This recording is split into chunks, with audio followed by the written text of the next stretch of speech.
On a freezing Christmas night, beneath a sky full of twinkling lights, Finn Carter, a struggling single father, sat at his battered piano on the street corner, playing for loose change.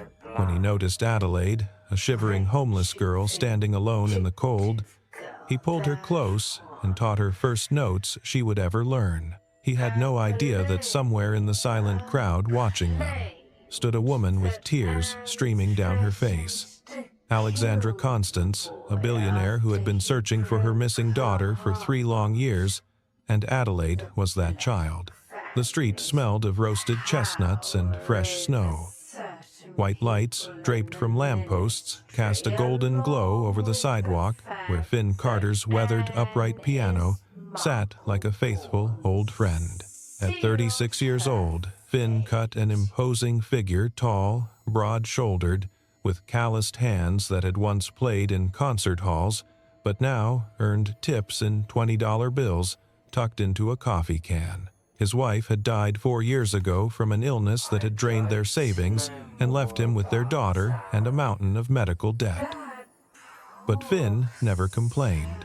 He simply worked 3 part-time jobs during the week and played piano on weekend nights during the holiday season, his fingers dancing across yellowed keys that had seen better decades. Beside him sat 7-year-old Helen Carter, bundled in a puffy coat 3 sizes too large, her brown curls peeking out from beneath a knitted hat.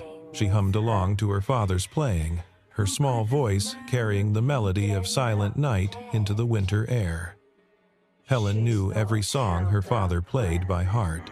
She had grown up listening to his music, had fallen asleep countless nights to the sound of scales and arpeggios drifting through their tiny apartment walls. The piano was more than an instrument in their household, it was their lifeline, their hope, their connection to a better past and possibly a brighter future. But tonight, someone else stood transfixed by the music. Adelaide was 8 years old, though she looked smaller, too thin, with hollow cheeks and eyes that had seen far too much suffering for someone her age.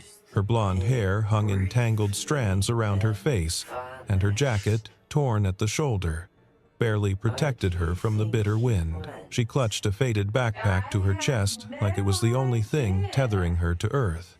Around her neck, barely visible beneath layers of worn clothing, hung a delicate silver chain with 2 letters engraved on a small pendant. A.C. Adelaide had been standing at the edge of the crowd for nearly 20 minutes, frozen in place, not by the cold, but by something deeper. The music pulled at threads of memory she could not quite grasp, images of warm hands guiding her fingers, a soft voice singing, the feeling of being safe and loved. She swayed slightly, her eyes closing as Finn transitioned from one carol to another, each note seeming to unlock another fragment of a life she had lost but could not remember losing. Across the street, hidden among the evening shoppers and carolers, stood Alexandra Constance. At 34, she commanded boardrooms with a single glance and closed deals worth millions before breakfast. Her honey blonde hair fell in perfect waves over the collar of a coat that cost more than most people earned in 6 months. But tonight, all her power, all her wealth, meant nothing. She had come to this neighborhood following the faintest of leads, a tip from a private investigator about a girl matching her daughter's description seen near this corner 3 days ago. It was the 100th such lead in 3 years. The 100th time her heart had leaped with hope only to be crushed by disappointment. Yet something about tonight felt different. Through the shifting crowd, Alexandra caught glimpses of a small figure standing motionless before the piano.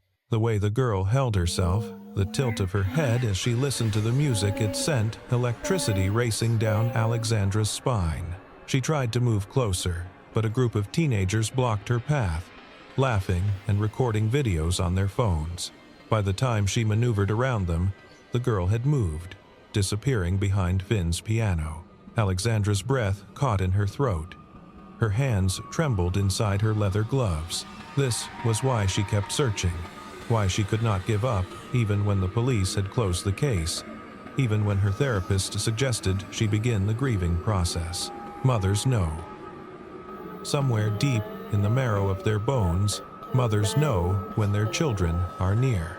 Finn finished the song and stretched his fingers, wincing at the cold settling into his joints. He glanced at his watch, nearly 9 o'clock. Time to pack up and head home before Helen caught cold. But as he reached for the piano lid, he noticed the small figure huddled against the instrument's side, seeking shelter from the wind. Adelaide looked up at him with eyes so blue they seemed to hold entire oceans of sadness. Without thinking, Finn pulled off his scarf and wrapped it around the girl's shoulders. Helen immediately scooted closer, making room on the piano bench. Neither father nor daughter spoke, they simply made space. The way people who understand loneliness always make space for others who share that understanding. Finn played a simple melody, just a few notes repeating in a gentle pattern. Then he took Adelaide's small hand in his and placed it on the keys. Her fingers were ice cold, the nails bitten down to the quick, but when she pressed down and heard the sound that emerged, something shifted in her expression. Wonder replaced fear, if only for a moment. The crowd that had been dispersing stopped. There was something magnetic about the scene. The weathered man, his bright-eyed daughter, and the waif of a girl learning to make music on a street corner on Christmas Eve. Someone held up a phone to record. The video would go viral by morning, though none of them knew it yet. Adelaide's fingers moved across the keys with surprising accuracy. Finn showed her a progression once, and she repeated it almost perfectly. Helen gasped in delight.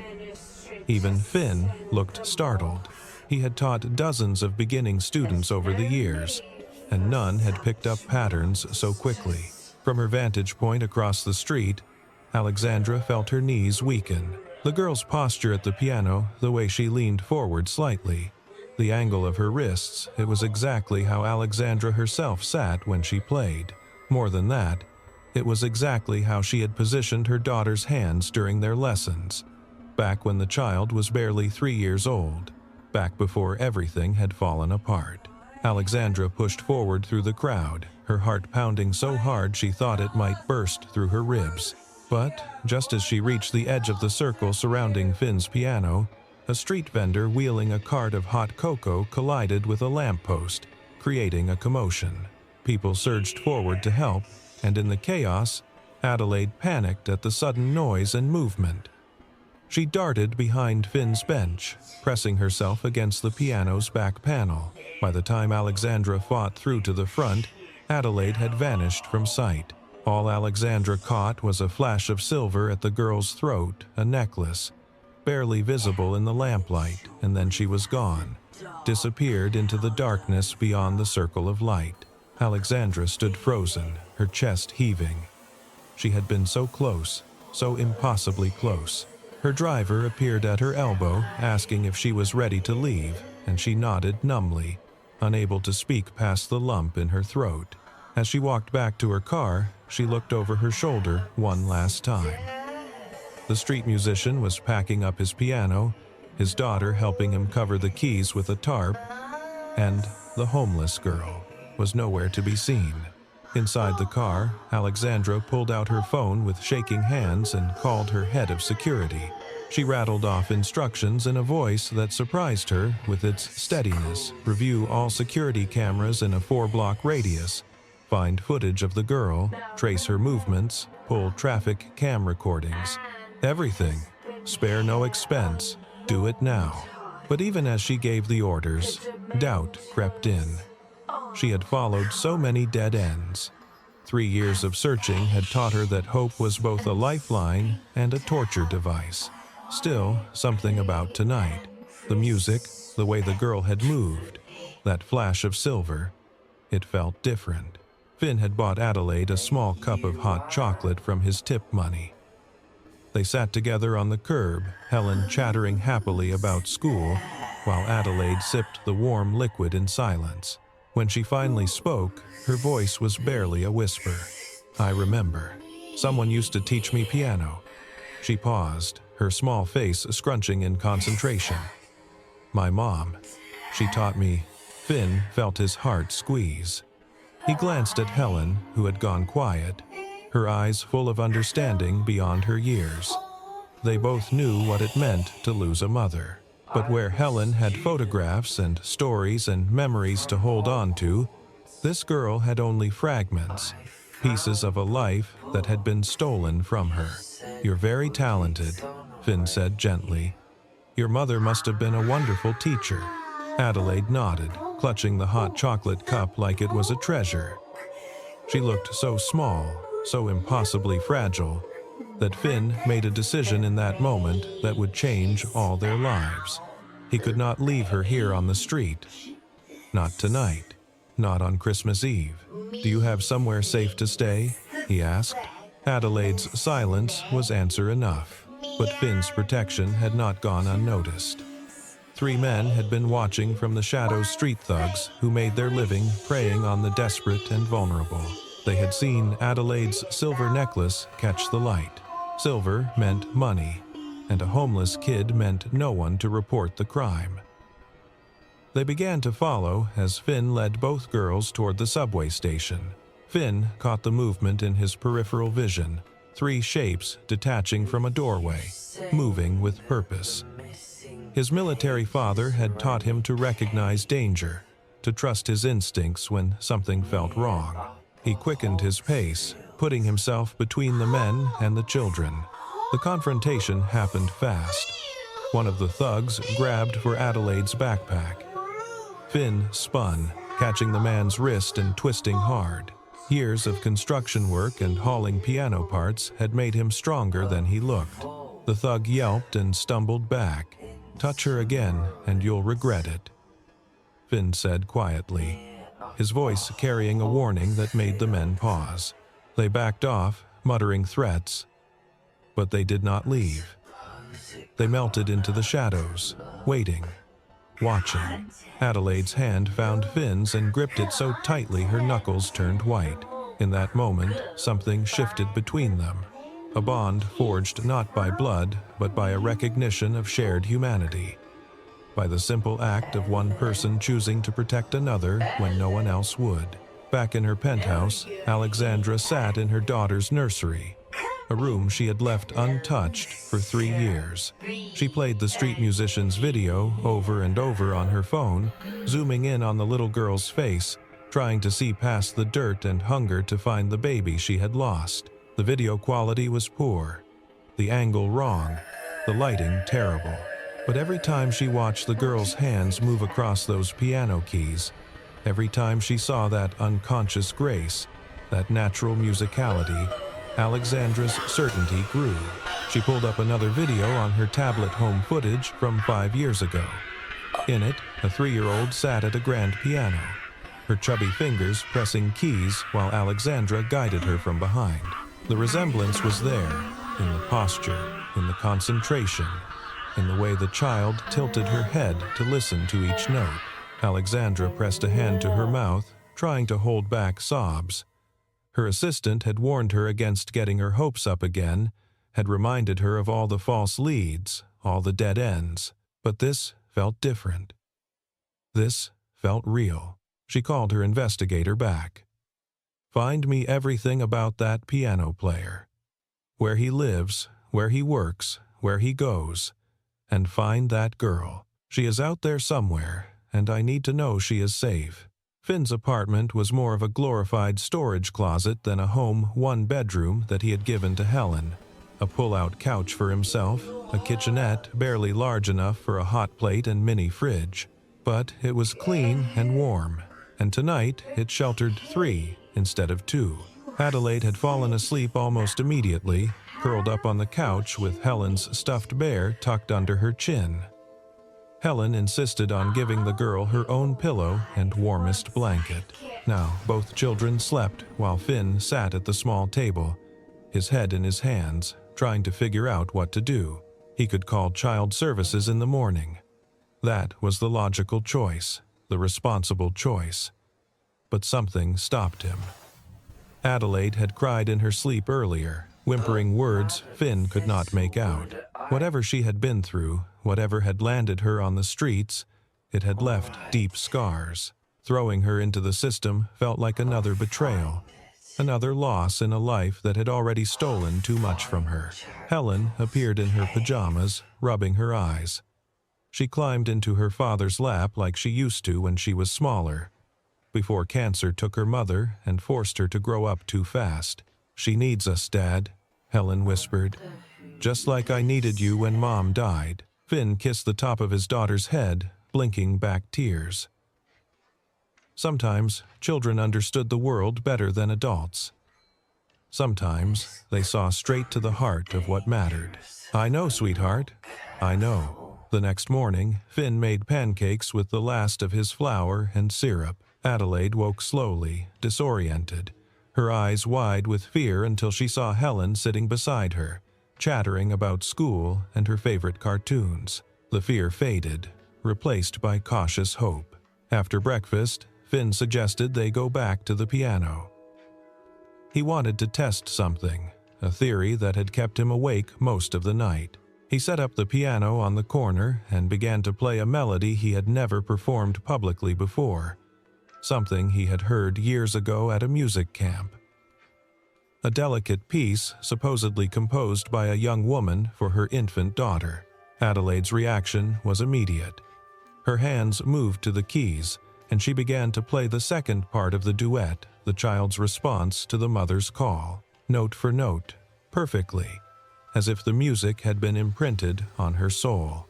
Finn's blood ran cold. This was not a coincidence. This was not possible unless Adelaide truly was who Alexandra was looking for. But when he turned to share his realization with someone, anyone, the street was empty. The Christmas crowds had thinned in the daylight. He was alone with 2 children and a truth too big to carry by himself. Across town, Alexandra stood in her office, staring out at the city skyline. Her investigator had just called with preliminary results. The piano player's name was Finn Carter. He lived in a rent-controlled apartment in a lower-income neighborhood. He was clean, no criminal record, no debts beyond medical bills from his late wife's illness. By all accounts, he was exactly what he appeared to be. A good man trying to survive and care for his daughter. But the girl. There was no trace of the girl in any database. No missing person report that matched her description. No identification. She was a ghost, living in the cracks of society where people did not look too closely. Alexandra made another decision. She would go back to that corner tonight. She would speak to Finn Carter directly, and she would find out the truth about the little girl who had played her daughter's song. The day passed in a blur. Finn worked his afternoon shift at the warehouse while a neighbor watched the girls. Helen taught Adelaide how to braid hair and play card games. For a few hours, Adelaide almost looked like a normal child, clean, fed, safe, but Finn could see the wariness never quite left her eyes. The way she flinched at sudden sounds, how she positioned herself near exits as if always ready to run. That evening, as snow began to fall in thick, heavy flakes, Finn returned to his usual corner. But something was different. The street felt emptier, darker. The Christmas lights that had sparkled so brightly seemed dimmed by the weather, and the men who had confronted them the night before were back, watching from across the street. Finn felt the familiar prickle of danger raise the hairs on his neck. He began packing up the piano early, his movements quick and efficient. But he was not quick enough. One of the thugs approached, his smile not reaching his cold eyes. "Nice playing, man." "Hey, is that girl with you? The one with the necklace?" Finn placed himself between the man and his daughters. "She's under my protection. Walk away." The man laughed. "See, here's the thing. We did some asking around. Word is, there's a reward for information about a missing kid. A big reward. And I'm thinking that necklace, those initials, might be worth something to the right people." Adelaide must have heard voices because she emerged from the coffee shop where she had been warming up with Helen. When she saw the thugs, she froze. One of them lunged forward, trying to grab her arm. Finn intercepted him with a body check that sent the man sprawling. But there were 3 of them and only one of him. The fight was brief but brutal. Finn managed to keep the men away from the girls, but he took several hard hits to the ribs and face. Blood dripped from a cut above his eye. The thugs were preparing for another attack when police sirens wailed in the distance, scaring them off into the night. Finn sagged against his piano, breathing hard. Helen rushed to him, crying. And Adelaide. Adelaide wrapped her thin arms around Finn's waist and held on like she would never let go. In that moment, they both understood she was not just a child he was protecting. She was his to care for, to love, to keep safe at any cost. That was when Alexandra arrived. She had been watching from her car, waiting for the right moment to approach. But when she saw the violence, saw Finn fighting to protect the children, she had called the police immediately. Now she stepped forward into the lamplight, her heart in her throat, her eyes locked on Adelaide. The little girl looked up at the sound of footsteps. Her gaze met Alexandra's across the snow-dusted sidewalk, and in that instant, despite the years and the trauma and the distance, something passed between them, a recognition that went beyond logic or reason, beyond memory or thought. It was the recognition of souls who belonged together, torn apart and now, impossibly, finding each other again. Adelaide stepped back, pressing against Finn. But her eyes never left Alexandra's face.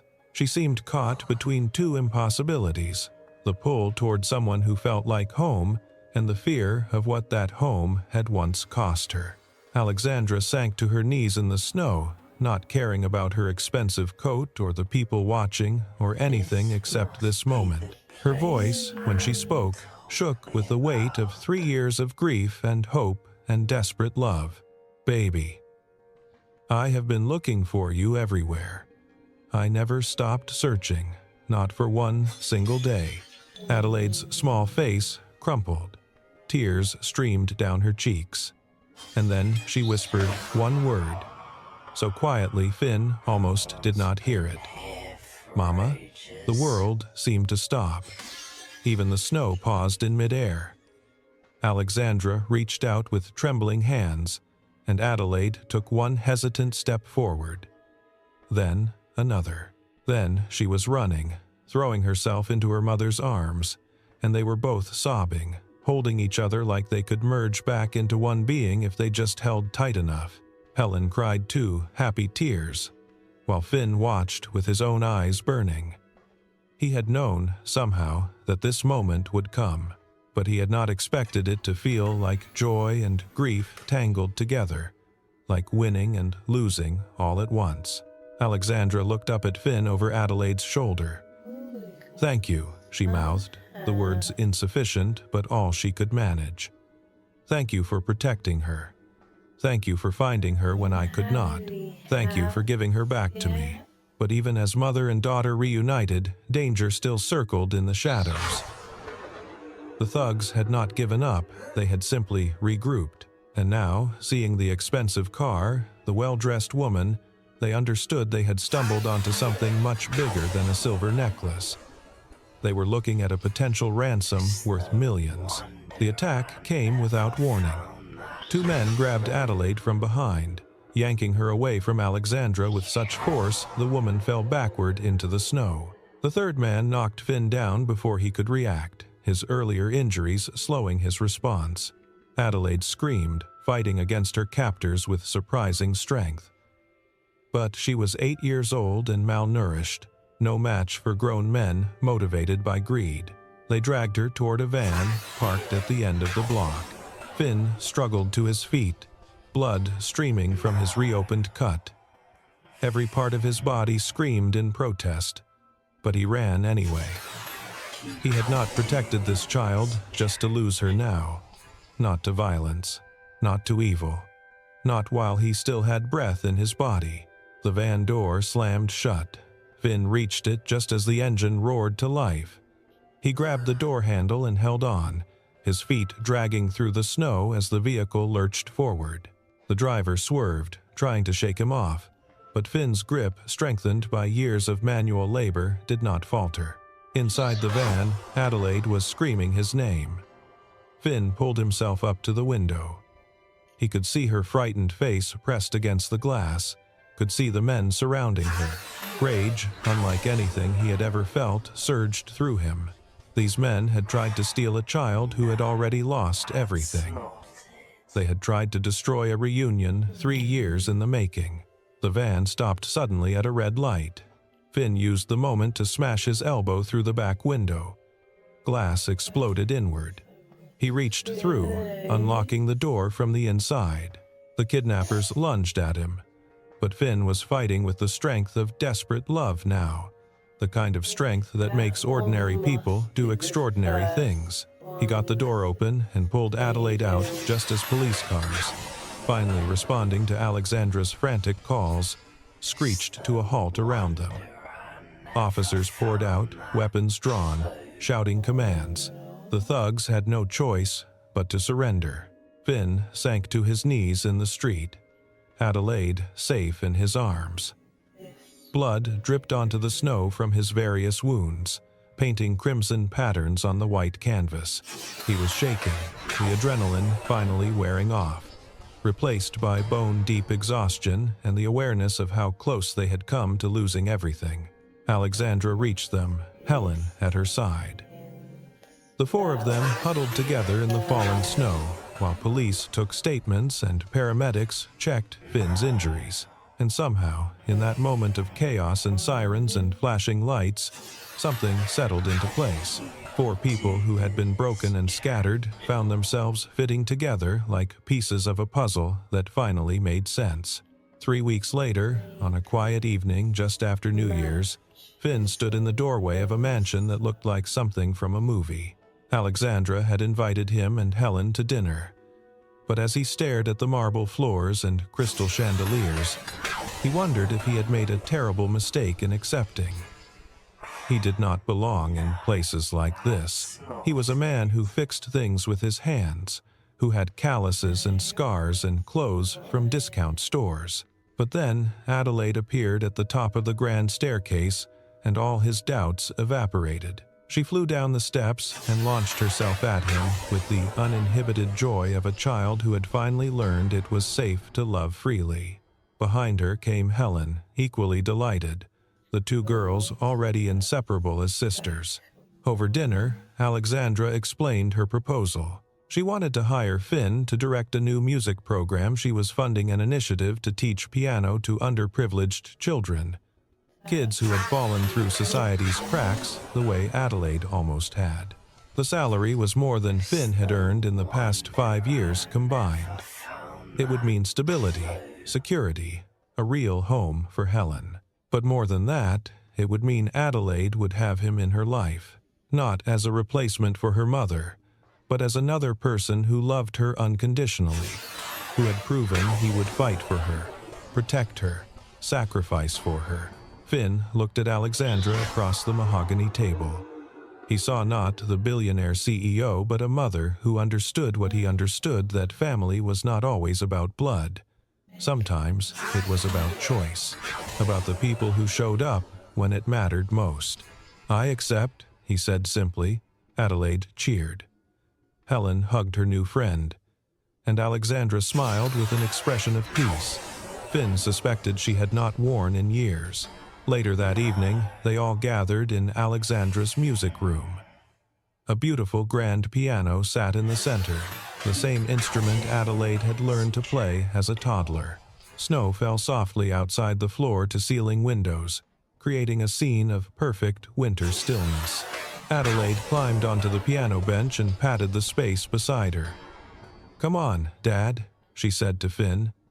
"And, Mom, both of you. Helen, too. Let's play together." There was no hesitation in her voice when she called Finn Dad. It was as natural as breathing, as right as the notes of a perfect chord. Alexandra's eyes filled with tears, but they were happy tears now, healing tears. The 4 of them squeezed onto the bench together. Adelaide placed her small hands on the keys and began to play the song her mother's composition, the one that had connected them all.